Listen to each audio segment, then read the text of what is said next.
అందరికీ ప్రైజ్లాడండి. ఈరోజు దేవుడు వాగ్దానం ద్వారా నాతో మాట్లాడిన మాట మీకు ముందు నేను చదవాలని ఆశపడుతున్నానండి. యెషయా గ్రంథము 61వ అధ్యాయము 4వ వచనమండి.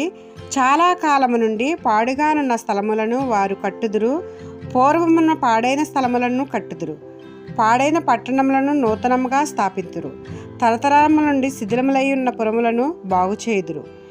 ఈ పరిశుద్ధ వాక్యం దేవుడు దీవించునుగాక. ఆమేన్.